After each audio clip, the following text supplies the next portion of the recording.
Welcome the students of BSc Agriculture Part Second. Today we will discuss on the ETT. ETT का means Embryo Transfer Technology. Embryo Transfer Technology cattle के अंदर बहुत महत्वपूर्ण term है जिसमें हम embryo को ट्रांसफ़र करते हैं सरोगेटेड या फोस्टर मदर में।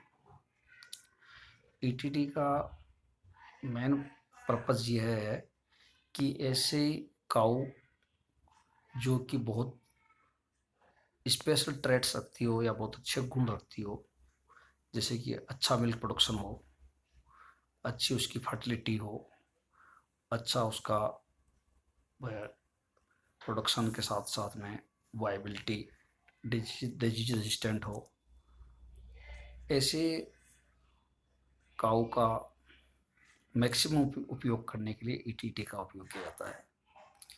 हम जानते हैं कि गाय करीबन 20 से 22 महीने में मैच्योर होती है, उस प्यूबर्टी में आती है। उसके बाद में हीट में आने के बाद कंसीव करती है। कंसीव होने के बाद उसको 290 दिन की प्रेगनेंसी होती है। इस तरह से करीबन 1 साल के अंदर एक काल्विंग करती है, 4-5 काल्विंग कर पाती है। तो इससे ज़्यादा हम उसका इस मिनिमम पीरियड में मैक्सिमम उपयोग कैसे करें, इसके लिए ईटीटी को इंट्रोड्यूस किया गया है। तो ईटीटी में एक ही काऊ से एक ही बार में कई सारे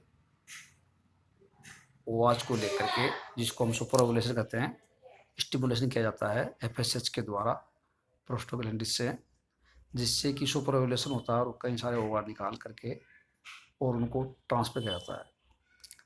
तो 3 टर्म है, cloning, super ovulation and ETT. तीनों का आपस में एक दूसरे से काफ़ी मिलता जुलता टर्मिनोलॉजी है।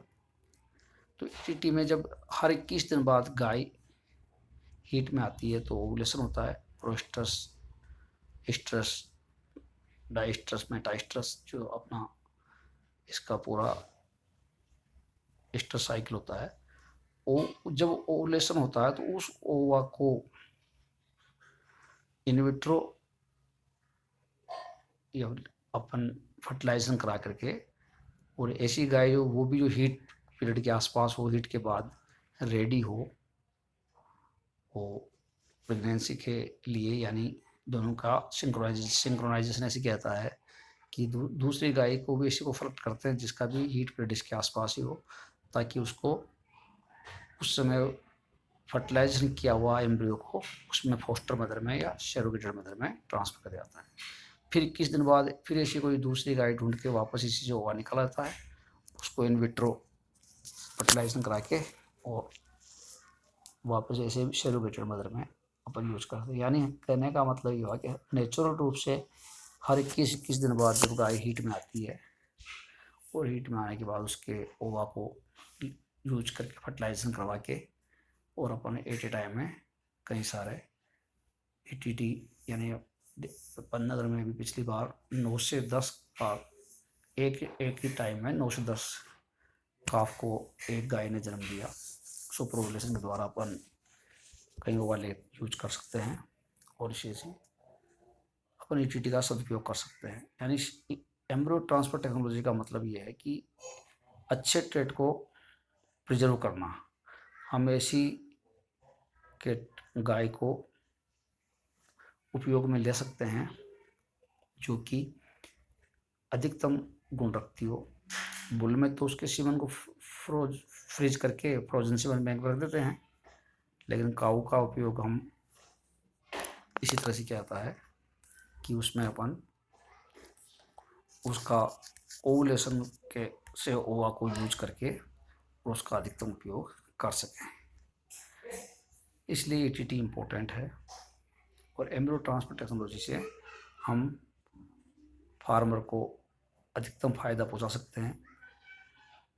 और जहाँ पर अच्छी गाय है और जिस एरिया में वो गाय सूटेबल है और अच्छा दूध दे रही है, उससे उसका अपन उपयोग कर सकते हैं। तो ये एम्ब्रियो ट्रांसफर टेक्नोलॉजी के बारे में थोड़ा डिस्कस मैंने आपको किया। नेक्स्ट क्लास में सुपर ओवुलेशन एंड क्लोनिंग के बारे में डिस्कस करेंगे। Thank you very much.